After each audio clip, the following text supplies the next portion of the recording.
Selamat malam, dan saya ucapkan terima kasih pada Bapak anggota kelompok tani dan pengurus kelompok tani Dharma Karya di Dusun 2 Desa Pulau Gambar ini. Di sini saya mau menyampaikan sedikit materi tentang pengendalian OPT atau organisme pengganggu tanaman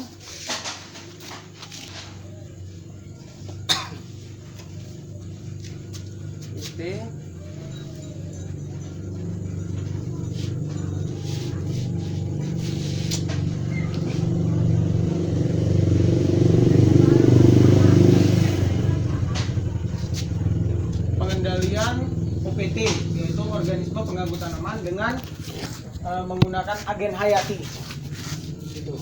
Jadi ini OPT ini sebenarnya termasuk juga di sini gulma, tapi yang kita bahas di sini Pak tentang hama dan penyakit tanaman.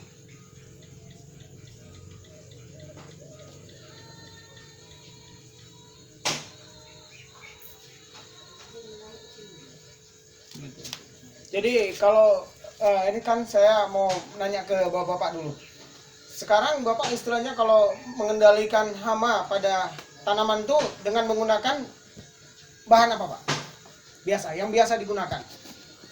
Racun insektisida Pak. Insektisida kimia berarti Pak ya? Kimia, Pak. Oke. Biasa pakai berarti insektisida kimia ya.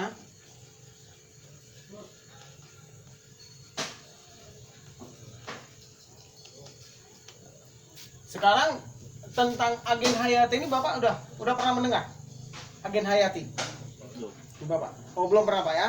Agen hayati ini termasuk dia patogen atau agen-agen makhluk hidup tapi yang bisa mengendalikan penyakit dan hama pada tanaman. Dia ini makhluk hidup. Kalau ini biasa kita pakai ini kan kimia. Kalau ini makhluk hidup. Jadi nanti dia makhluk hidup melawan makhluk hidup. Jadi gitulah istilahnya. Oke. Ini kalau ini kan sekarang kita nih Pak kita coba beralih ke yang namanya ramah lingkungan. Kalau istilahnya di go green, yang ramah lingkungan, yang tidak merusak siklus makhluk hidup dan tidak merusak tanah. Gitu. Jadi itulah makanya kita sekarang udah beralih ke agen hayati ini tadi. Walaupun sekarang kita nih berbicara belum ke tanaman organik. Ini kita tanaman yang konvensional biasa. Cuman di posisi ini kita mengurangi penggunaan bahan kimia. Jadi banyak kita cerita tentang sekarang penyakit dulu Pak ya, penyakit pada tanaman ya. Banyak penyakit tanaman itu yang disebabkan jamur atau disebabkan bakteri. Salah satunya, coba Bapak dulu salah satu yang Bapak tahu tentang penyakit tanaman baik padi yang disebabkan oleh jamur. Salah satu. Kresek. Boleh, terus? Ada lagi Pak? Mungkin Bapak, selama ini Bapak udah tahu itu penyebabnya. Cuman istilahnya sakitnya itu kena apa gitu mungkin Bapak belum tahu. Tapi kalau yang Bapak lihat setiap hari itu di tanaman itu pasti Bapak udah tahu. Nah, contohnya kita nih Pak ya. Tadi dari Bapak tadi kresek, boleh. Cuman kresek itu dia disebabkan oleh kalau kresek itu dia disebabkan oleh bakteri. Nah, ini kita yang disebabkan jamur. Yang disebabkan jamur itu salah satunya itu penyakit blast. Penyakit blast. Penyakit blast itu dia disebabkan oleh Filicularia oryzae namanya. Itulah jamurnya. Nah, itu Bapak pernah. Mungkin kalau saya gambarkan ini Bapak udah tahu tuh penyakit blast itu. Ini dia biasanya daun padi. Ini menyebabkan pada padi ya. Di sini nanti dia terbentuk macam titik ini, bentuknya belah ketupat gini dia awalnya. Mungkin Bapak udah pernah lihat tuh, pasti kalau di lapangan tuh udah pernah melihat. Nanti dia pertama kecil dulu. Habis itu nanti dia menyebar, jadi besar, sampai pinggiran ini nanti kering. Nanti dia banyak itu titiknya, nanti mulai mengering dia. Nah, itu disebabkan oleh jamur. Jamur Filicularia oryzae namanya jamurnya. Nah, ini satu. Yang kedua, cekik leher pada padi. Itu kan keluar malai, gini, malai. Di sini nanti dia busuk. Bukan di dalam Pak ya, kalau di dalam itu kan biasa itu kena ulat. Ini di sini dia busuk. Nah itu cekik leher. Itu juga disebabkan jamur. Gitu. Satu lagi yang disebabkan jamur, hawar pelepah. Itu ini pelepah, ini tanaman padi, ini pelepah. Sini nanti dia coklat, busuk. Nah, gitu. Ada hawar bercak coklat, itu di batang. Itu jamur. Itu semua bisa kita kendalikan dengan menggunakan agen hayati Trichoderma. Trichoderma itu agen hayati. Jadi kalau udah kita aplikasikan Trichoderma di sini, cuman sifatnya kalau namanya dia yang hayati ini, dia itu lebih baik kita mencegah daripada kalau udah terserang kita kendalikan, itu agak lama prosesnya. Gitu. Nanti ini kalau kita udah aplikasikan dengan Trichoderma, agen hayati Trichoderma,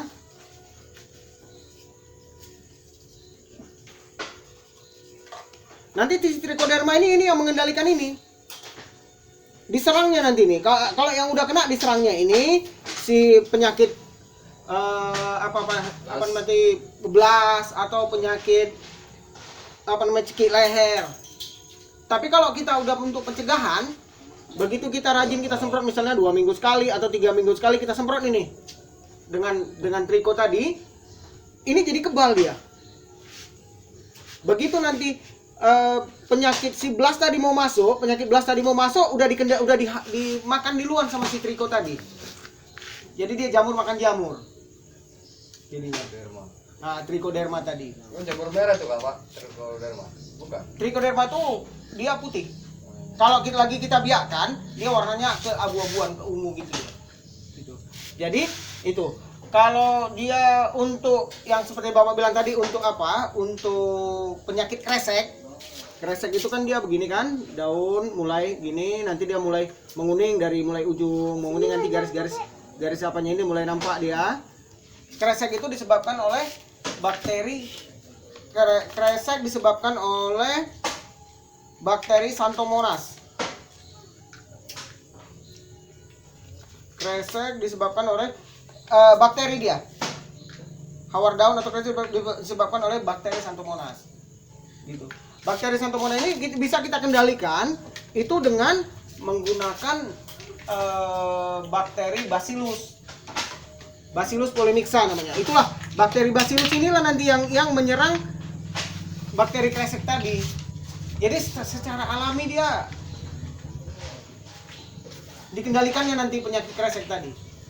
Di bakteri Xanthomonas tadi, di bakteri Bacillus polymixa namanya itu bakterinya. Itu untuk yang menyebabkan bakteri. Jadi di alam ini semuanya sebenarnya ada.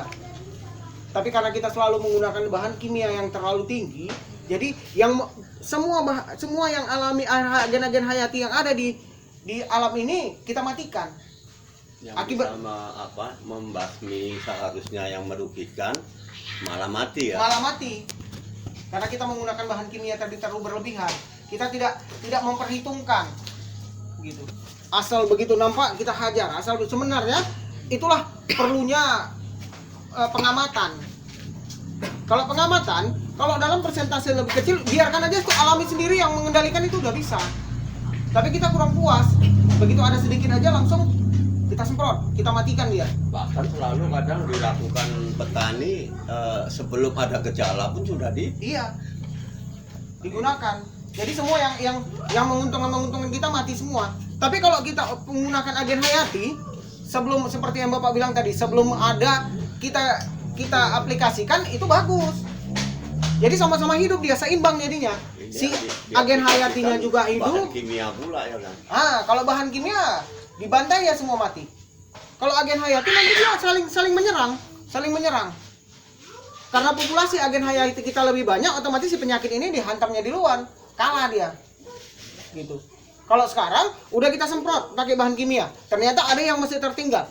Karena populasi si penyakit ini lebih banyak daripada yang mengendalikan secara alaminya hilang, udah kita matikan. merebak lah itu.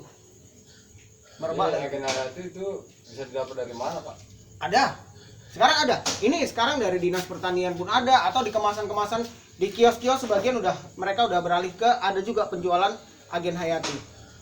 Gitu. Ya, contohnya mereknya apa kan yang bisa didapat? Karena agen hayati kan banyak. Kan? Kalau merek sih saya nggak boleh menerangkan merek karena kita sini kan saya bukan memasarkan produk. Tapi Bapak tanya aja di mungkin kemasan bahan-bahan agen hayati itu ada kandungan triko. Nah, udah. Itulah dia bahannya. Walaupun mereknya ini, merek ini boleh-boleh aja. Tapi yang kita lihat ini trikonya. Atau kadang-kadang dia di dalam satu kemasan itu dia ada trikonya, ada bacillus polymyxanya ada. Enggak mengenai apa triko ini rata-rata yang kami jumpai itu serbuk. Apakah ada triko yang berupa cairan? Dia ada sih Pak, tapi kalau triko ini dia lebih suka dia di tepung. Iyalah, Tepung. yang Iya, serbuk atau apa yang penting di tepung dia lebih. Karena kalau di air triko dia kurang tahan kalau dalam cairan. Tapi kalau si bakteri, misalnya bakteri Bacillus polymyxa tadi, dia bisa juga di dalam cairan, bisa juga di dalam tepung. Gitu posisinya. Karena dia sifatnya dormansi, dia tidur itu. Begitu kita aplikasikan nanti ke lapangan, aktif. Jadi kalau Ya. kami lah petani, rata-rata kan di sini istilahnya menyerahkan dengan menyemprotkan. Semprot Nah, aplikasi. jadi kalau apakah triko ini nanti kalau yang dijumpai berupa serbuk, apakah bisa diaplikasikan dengan air untuk diserahkan ke lokasi lapangan? Bisa Pak, bisa tergantung media tumbuhnya si triko tadi apa. Kalau media tumbuhnya si triko tadi tepung halus, otomatis kan bisa kita yang udah larut bisa kita larutkan. Cuman dia nggak bisa tahan lama di dalam air. Jadi secepatnya Langsung cepatnya kita aplikasikan. aplikasikan. Tapi kalau dalam media pembiakan trikonya itu serbuk kasar, otomatis kan nggak bisa kita semprotkan karena menyumbat sprayer tadi kan. Nah, itu bisa gini Pak, bisa dia gini aja caranya. Apa disatukan sama pupuk? Disatukan sama pupuk boleh, tapi pupuknya nggak boleh terlalu banyak. Kalau disatukan sama pupuk yang bahan kimia nanti trikonya nggak Kan kita langsung kita tabur. Ya iya, Kita cuma tabur otomatis kan diaplikasi di tanah, nanti dia hidup. ya itu yang kita sanksikan, bertahan waktu kita nyampur masuk goni karena bahan kimia tadi kan panas. Nah, Makanya nggak jadi boleh- melebihi ke panas nggak itu boleh, bisa mati dia kan. Gini posisinya Karena apa kan bahan hidup ini yang akan Iya, kita serahkan Jadi gitu. kalau diaplikasikan sama pupuk itu jangka waktunya berapa kan gitu kan? Bisa. langsung Yang punya langsung. lah. Campur. Begitu campur campur langsung serah. serak. Nanti begitu Nggak boleh banyak-banyak lah. pupuknya pun nggak boleh banyak. Gitu sekedar. Kita mencampurnya itu apalah bertahap Iya, ya. iya. Pakai apa urutan. Atau bisa juga kalau yang seperti ini, Satu triko ember tadi kita campur air, di ember kan, dia dosisnya tuh 5 sampai 10 gram per liter. Campur, nanti kalau seperti yang Mbak bilang tadi serbuknya kasar tidak bisa disemprot, otomatis ini dulu kita campur air, nanti waktu kita masukin air ke petakan sawah, masukin air, tuangkan di sini biar dia menyebar. Dialirkan aja ya. Alirkan aja. Si triko ini nanti si triko ini dia lebih suka hidup itu di pelepah-pelepah padi itu yang udah mulai membusuk. Di situ nanti dia nempel. Baru dari situ nanti dia masuk ke pori-pori tanaman ini, naik terus ke atas. Tapi untuk dia hidup pertama itu dia lebih suka di pelepah-pelepah padi itu yang mulai membusuk. Gitu si triko. Kalau si Bacillus polymyxa ini ya dia naik itu bakteri kan lebih gampang mau kita aplikasi semprotan ke atas karena dia bukan dari kompos-kompos ini lagi dia makan, dia cari nanti penyakit tanaman itu yang dimakannya untuk dia hidup gitu. Nah inilah untuk bakteri sama jamur yang di penyakit tanaman. Jadi ini kan yang kita bahas ini kan tentang hama dan penyakit. Ini penyakit juga. Inilah dia. Penyakitnya agen hayatinya Trichoderma atau Bacillus polymyxa agen hayatinya. Kalau si Trichoderma tadi untuk penyakit jamur, kalau si Bacillus tadi untuk penyakit yang disebabkan bakteri. Gitu. Nah, sampai di sini kira-kira ada lagi? biar kita lanjut ke tentang hama. Sama yang mengandung bakterisida lah itu kan. Hah? Gimana Pak? Sama dengan kita umpamanya beli zat yang mengandung bakterisida. Bakterisida. Cuman nih bakterisida alami, hayati, makhluk hidup. Gitu, bukan kimia. Ini namanya fungisida hayati atau bakterisida hayati namanya itu. Gitu. Nah, ini untuk ini kita untuk di penyakit ini kira-kira ada lagi Pak yang mau biar kita lanjut ke tentang masalah hama. Kalau hama ini lain dia lain. Jamur juga ada, bakteri juga ada, virus juga ada. Cuman dia beda. Kalau di hama ini bakteri, jamur, virusnya itu dia malah mau hidup itu di tubuhnya hama. Karena dia mau mengambil protein untuk dia hidup itu dari protein si hama tadi. Dia kalau ditanam kita aplikasikan di tanaman ini dia sebagai dormansi, dia diam. Begitu ada hama yang kena sama nyenggol dia, hidup langsung dia masuk sel-selnya apanya itu ya dia langsung nempel, dia cari protein, nanti si serangga tadi mati pelan Kayak corona. ya persis untuk sekarang ini. Jadi semua tanaman bisa nih Pak ya? Bisa Agen hayati nih. bisa oke. Ada Pak ini untuk yang session ini dulu untuk penyakit tanaman. Ada kira-kira yang mau bertanya lagi? Lanjut.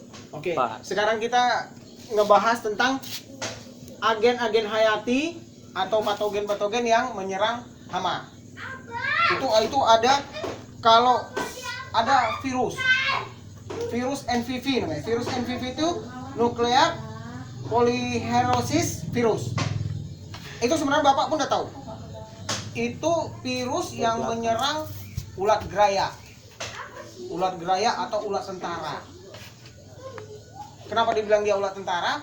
Karena ulat itu aktif pada malam hari. Dia lebih aktif pada malam hari. Jadi kalau kita jumpai pada siang hari itu berarti dia ketiduran, belum mau pulang, tinggalan. Makanya kita jumpain. Istilahnya pun kalaupun berjalan dia beriringan ya. Iya, dia keluar. Malam gini dia mulai keluar menyerang. Nanti begitu yang gulung di daunnya itu bukan. Ulat tentara lain. Ulat geraya namanya, ulat geraya. Ulat geraya. Ini kita lihat sekarang kan gini, biasanya itu kan ada di tanaman cabai. Cabai ya. Tanaman cabai ini batang cabai gini. Nanti kalau ada ulat yang ini yang matinya dia begini, ini ulat. Habis itu dia matinya kepalanya tergantung gini. Kepala tergantung. Itu ulat itu mati bukan karena racun. Kita biasa kan cabai, tanam cabai. Ini kena virus NVV nih kalau dia matinya tergantung ini. Jadi ini virus NVV ini tidak bisa dibiarkan. Karena dia harus kita cari kalau untuk membiarkan dia nggak bisa, dia harus di protein yang hidup baru dia mau hidup gitu. Jadi nggak bisa kita biarkan. Cuman ini bisa kita pakai. Kita cari yang mati-mati tergantung gini, yang mati gantung diri nih ulatnya. Kita cari ada berapa ekor. Kita ambil air aqua gelas, air yang ada airnya aqua gelas. Ini kita pecahkan ulat tadi, pecahkan dia masukkan dalam air ini. Pecahkan ada 5 ekor atau 10 ekor kita pecahkan. Ini udah kita aduk, pecahan perut tadi kita aduk, habis itu kita semprotkan lagi ke tanaman. Waktu kita semprotkan ke tanaman, dia dormansi di sini di virus tadi. Diam, dia hidup tapi dia nggak bergerak. Begitu nanti si ulat geraya lagi menyenggol ke dia, masuklah dia, serangnya lagi. Itulah ada virus NVV. Itu khusus ulat geraya aja. Ulat geraya. Kalau Cuman dia ada kan? Hah? Ulat yang geraya? Lain. Itu pentung. Jadi kalau ulat yang di daun yang gulung kayak seperti ini itu, Oh, itu lain. Ini juga bisa. Ini juga dia. Cuman ini lebih efektif dia di ulat geraya. Makanya dia ada 3. Sebetulnya kalau ulat yang itu pun mau menyentuh tersentuh itu pasti akan mati. Juga dia. Cuma dia lebih efektif di ulat geraya. Makanya dia ada 3 jenis. Itu ada untuk apa ini? Sekarang kan lagi kalau di jagung ini dia ada sekarang Frugiverda. Ada, itu ulat geraya yang baru di jagung. Kalau dulu Spidoptera namanya, Spidoptera itu yang lama. yang Sekarang dibongkol jagung, pucuk jagung itu. masuk dia bukan di pucuk, dia di pucuk jagung dia masuk dalam. Iya, Ya. pucuk jagung. Kalau Ada. dulu Dulu kita tahu itu namanya Setengah. Spidoptera litura. Itu yang umum di Indonesia. Sekarang ada masuk baru dari Amerika, itulah Frugiperda namanya. Jadi imigrasi lah dia ya. imigrasi. Spidoptera frugiperda namanya. Migrasi. Masuk itu. Sekarang di sini Di udah ada. corona ini, Udah ada. Jadi batang jadi bosok jadi. Dia nyerang ini, pupus jagung itu dihajarnya semua ini. Matilah. Gitu. Mati pucuk lah. Mati pucuk. Pak Jokowi nggak teliti berarti banyak yang Itu namanya keluar, pada masuk jagung kemari, itu bocorkan aja sama dia. itu namanya SFNVV itu.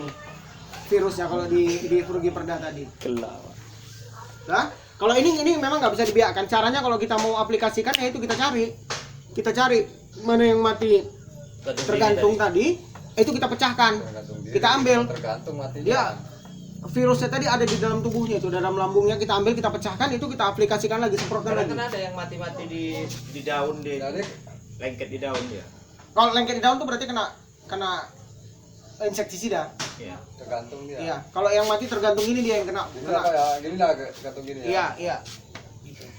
Istilahnya kalaupun cari ulat yang belum disemprot dengan pestisida itu kalau ada mati. Kalau ada itu itulah mati yang lebih efektif. Dipastikan kena apa kan itu. Itu lebih efektif. dia. Itulah yang buahnya lah 1 ekor ulat yang mati tergantung itu. Diaplikasikan sama berapa liter airnya. ini bisa kita pakai 2 liter atau 3 liter air. Ini kita ambil ini, kita pecahkan. Kita semprotin lagi supaya dia virusnya Menyebar kembali. Iya.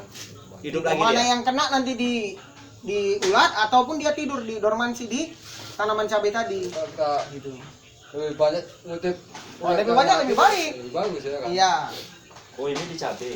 Enggak. Di cabai Ya, atau di Mau tanaman-tanaman gimana pun lain. kalau Kita yang ulat baca kayak bisa mati juga. Yang tergantung. matinya Bisa. seperti itu Bisa. berarti dia matinya karena virus. Nah, yang mati-mati itu tempat cekur pungut bisa, bukan di Lengket rumah dia. aja, Iya. di mana-mana tergantung. Dia tergantung gini dia kepalanya. Pokoknya ular yang tergantung mati. Iya. Bukan Oke. Ini kita masalah ini Habis udah racun nanti tergantung karena apa ya kan? Pingsan. Udah, Karena ini- pestisida diputik percuma kan itu. cuma. Jadi cuman umumnya kalau kena pestisida itu apalagi racun kontak gitu, begitu kena dia langsung kan mati. Jatuh. Kalau ini dia matinya kan karena mati pelan-pelan dia sambil jalan sambil sini dia nggak tahan dia Gantung. tergantung. Kaki mesti lengket. Mati nggak bisa Sekarang kita pakai yang jamur.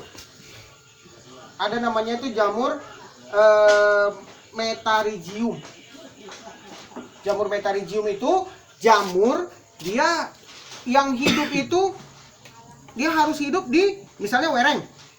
Dia harus hidup di ngambil protein si wereng tadi. Metarhizium.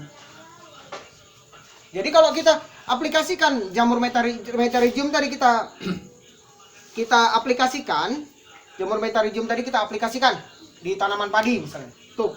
Begitu ada wereng yang kena atau ada ini begitu Metarhizium nanti kan di daun padi ini dia nempel daun padi kan. Nanti ada wereng yang kena sama Metarhizium ini, lengketlah dia jamur Metarhizium dia di wereng tadi. Udah, itu 1 sampai 2 hari nanti Werengnya mati. berkembang. Wereng tadi berkembang, tapi dia masih hidup, tapi dia ada malas makan. Udah posisinya lebih banyak diam. Ada wereng lain nanti yang terbang sap nyenggol ke dia, itu kan nanti dia berkembang ini, nanti dimulai hidup itu jamur tadi, ini badan wereng tadi udah mulai di lulutnya nih. Dilindung di apanya? Sama virus tadi lah ya kan. Jamur. Jamur. Nah, dibungkusnya. Mulai dibungkus. Tadi virus Mulai juga, hidup. makan juga gitu. Si jamur tadi dia cepat berkembangnya karena dia mulai masuk kan ini namanya micelia. Itu micelia itu dia macam pita, benang-benangnya gini, mulai masuk dia ke dalam si wereng tadi. Dia ambil protein dari wereng ini. Kayak virus corona juga. Enggak, yang di atas tadi, di atas tadi kan virus Pak. Tangan Virus. pula deh. Yang di bawah tadi jamur. Kalau ini kan sekarang virus sudah selesai kita ceritakan. Ini kita sekarang cerita masalah Jamur. jamur Metarhizium. Nah, Kan udah begitu kena ini si micelia tadi, si benang-benang si jamur tadi mulai masuk. Dapat makanan, makin cepat dia. Nanti seperti ini dia jadinya. Seperti ini nanti jadinya, Pak. Dibungkusnya ini jamur ini. Dibungkusnya ini jamur di apa ini tadi? Dibungkusnya. Mulai setelah dia mulai begini, begitu ada wereng lain yang nyenggol ke dia, kena juga. tempelnya. Terinfeksi lah dia. Iya. Ini jamur kalau udah mulai dibungkus gini dia udah malas bergerak itu. Makan udah nggak mau, dia diam. tinggal nunggu mati. Begitu kawannya tersenggol, kawannya pun kena. Kalau ini memang ada ini memang ada. Ada lagi apa ini? Enggak, kalau ini apanya untuk mengembangkan apa ini Jamur tadi. dari mana? Nah, jamur apa ini untuk yang membunuh wereng ini? Maksudnya agen Ini hayatinya apa, sebenarnya Pak? ini ada. Ini ada di alami juga ada. Ya ada, kalau umpamanya apa kan kadang-kadang karena mungkin nggak seimbang, wereng itu akhirnya berkembang.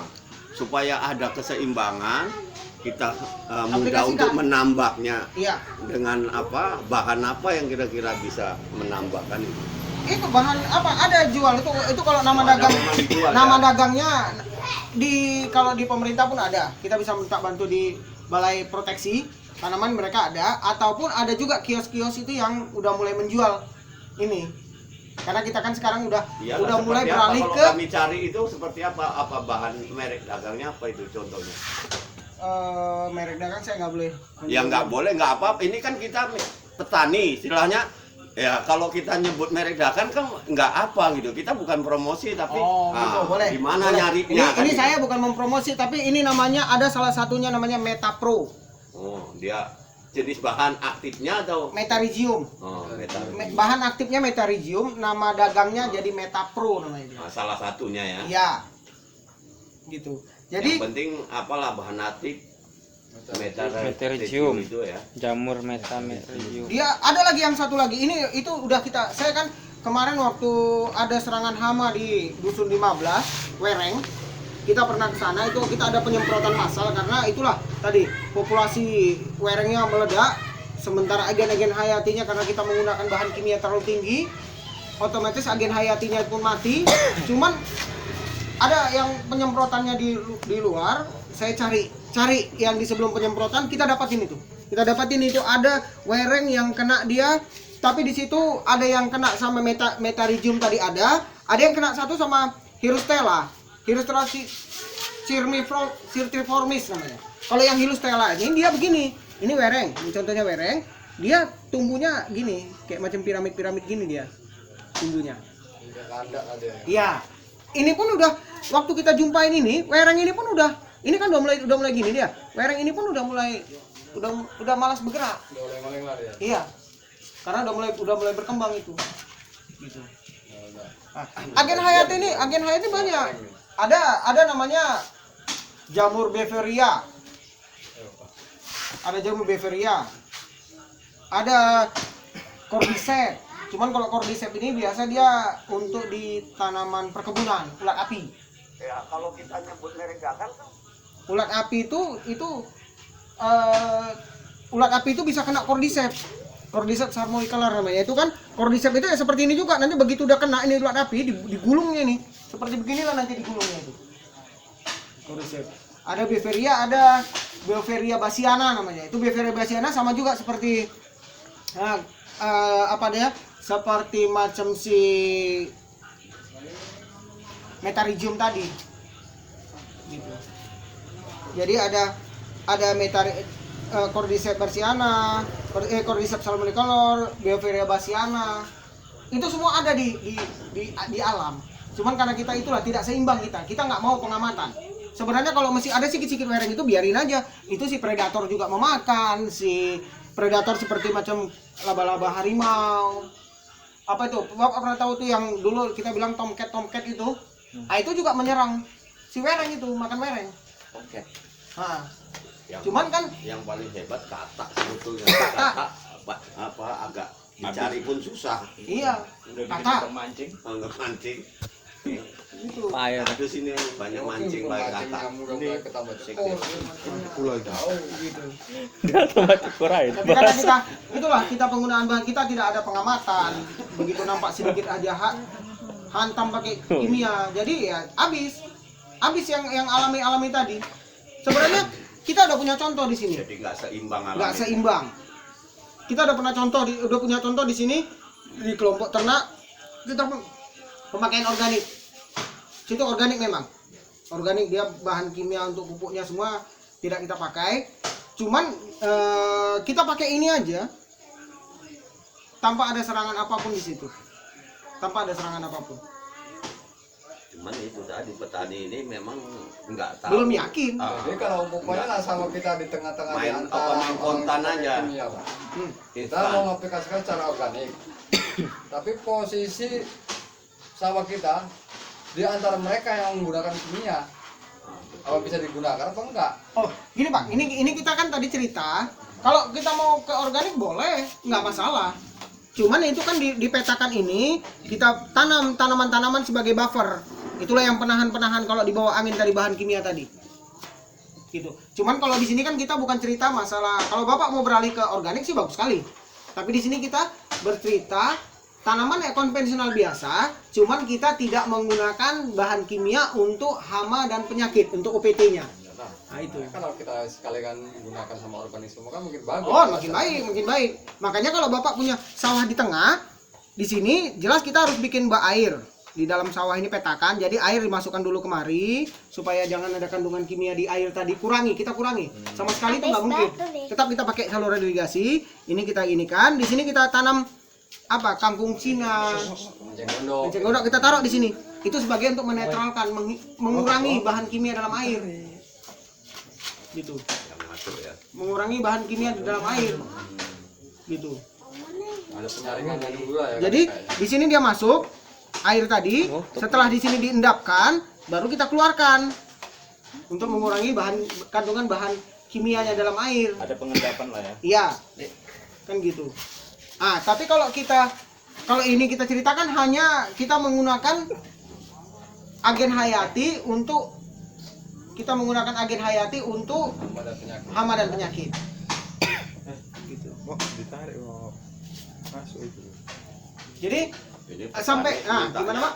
Instan saja ya kan. Ini Iya. yang bikin masalah. Iya. Akhirnya melebihi ambang batas, akhirnya Meledak. risiko kepada tanaman kita. Iya, tanaman dan juga kita yang mengkonsumsi, Pak. Kita yang mengkonsumsi. Kandungan racunnya juga tinggi yang kita konsumsi terus. Kan gitu.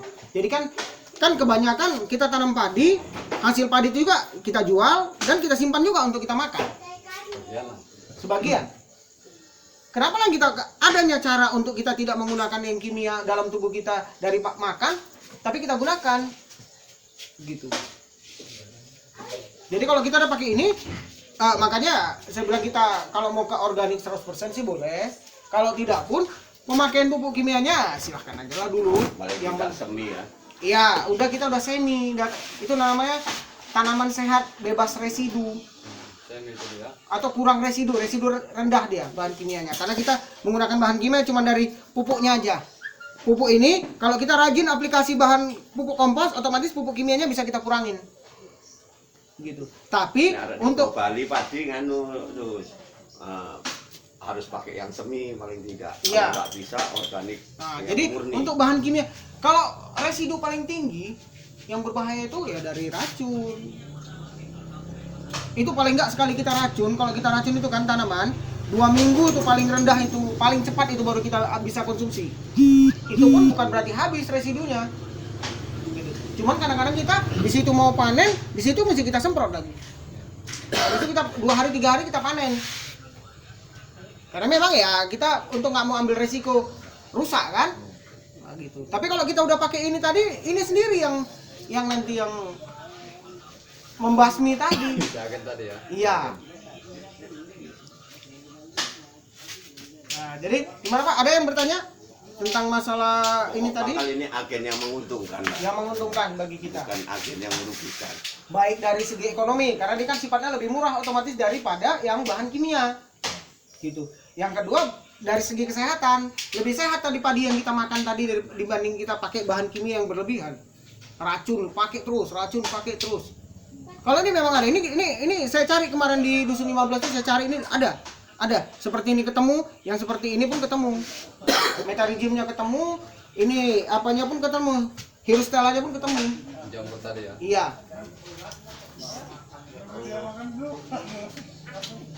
Jadi gimana, Bapak? Ada yang bertanya lagi? Enggak, di sini kan istilahnya kami petani, istilahnya rata-rata pakai bahan kimia. Istilahnya kalaupun kita akan melakukan, yang kita takutkan itu pada suatu saat nanti hasil panen itu akhirnya kita kalah Menurun dengan, produksi. menurun produksi dibandingkan dengan tetangga. Inilah kadang-kadang membuat petani itu berlomba untuk arah kimia, Kimia sebanyak-banyaknya. karena nggak menyeluruh. Kalau bisa ya kami mohon untuk supaya untuk disemikan paling tidak menyeluruh kan gitu. Iya. Kalau disemikan nanti hanya pribadi ya resiko kepada kita. Oke. Nah, yang kebanyakan di situ gini. Makanya lapangan. kebanyakan Pak ya, kebanyakan produksi menurun itu apabila kita kekurangan pupuk. Tanah udah tanah kita itu organik, tanahnya pun rendah, rendah enggak. pupuk kimianya pun tidak kasih atau kita kurangin, otomatis produksi menurun. Tapi kalau tanah kita sudah kandungan tiap musim tanam kita tambah bahan kimia, Yang penting- bahan organik kita tambah. Organik harus cukup, paling Cukup. tidak kalau memang mau Ya. adakan semi ya. Iya. Kalau ini, kalau untuk kita pakai agen-agen hayati ini Pak, dia tidak menurunkan produksi. Karena kan yang dibantainya cuma si hama tadi. Bukan, istilahnya tetap kalau di lingkungan kanan kiri itu pakai kimia, itu dia otomatis karena wilayah kita itu terserang kanan kiri dengan yang kimia, akhirnya spontan apa kadang-kadang mendadak, walaupun itu kena virus di tempat kita, tapi kan langsung mengganggu kepada tanaman kita. Nah, itulah akhirnya membuat efek juga.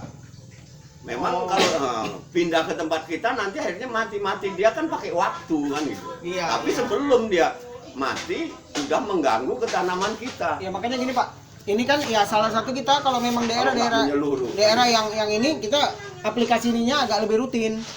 Kita rutin. Ya satu-satu aja, misalnya seminggu sekali iseng semprot, pakai apa biar dia lebih banyak pasukan kita dibanding si hama tadi. Yang akan masuk. Iya. Gitu ya, selebihnya kita ajak juga yang sebelah-sebelah kita nih sebagai Bapak bisa jadi sebagai untuk mencari, mengajak kawan, kenapa enggak kita pakai begini aja gitu. Supaya sebelah, kalau memang hampir satu hamparan ini semua menggunakan agen HI itu ya lebih baik kali Pak. Cuma namanya kita merubah pola pikir petani itu ke yang ramah lingkungan itu harus dengan kerja keras memang untuk sekarang ini.